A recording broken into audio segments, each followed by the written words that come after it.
RPG Damage Numbers. Un module de Reaper. Je crois qu'il est en premium lui aussi, mais que j'affectionne particulièrement. Ça permet quand on applique des dégâts sur un monstre ou n'importe quoi, là, un acteur dans Foundry, il y a des espèces de petits chiffres là, qui vont envoler un peu à la Final Fantasy ou des vieux là, RPG là, Super Nintendo et des affaires de même. Là. C'est assez visuel. Je vais vous montrer à quoi ça ressemble. Alors, le module est activé.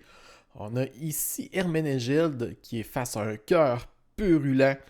Alors, il va l'attaquer avec un Longbow of Fire qui a été très pimpé là, pour les besoins de la cause.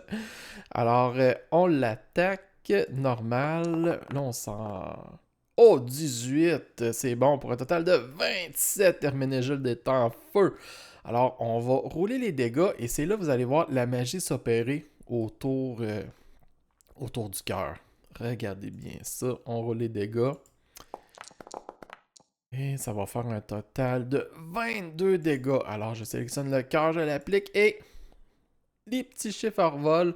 On a des couleurs différentes aussi en fonction des types de dégâts qui ont été appliqués. Comme là dans notre exemple, il y en a beaucoup. Il y a du piercing et du fire. Puis, je peux-tu réappliquer Apply Demain? Vous voyez, ça revole. C'est un petit effet qui est bien sympathique. Et ben, il y a quelques contrôles qu'on peut faire, là, quelques options. Tout tenir les chiffres ensemble. Ce qui ferait que, admettons, je les laisserai ensemble et que je vais lui réappliquer les dégâts. Apply.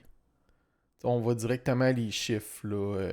Mais là, lui, cette bébelle-là, le cœur brûlant, a aussi des résistances. Là. Mais sinon, on verrait le -6 puis -16 directement.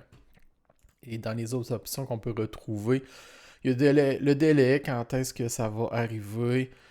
Puis des petites choses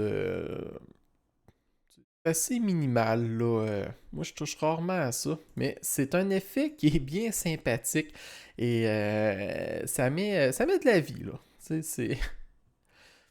Voilà, alors c'était RPG Damage Numbers par The Riper.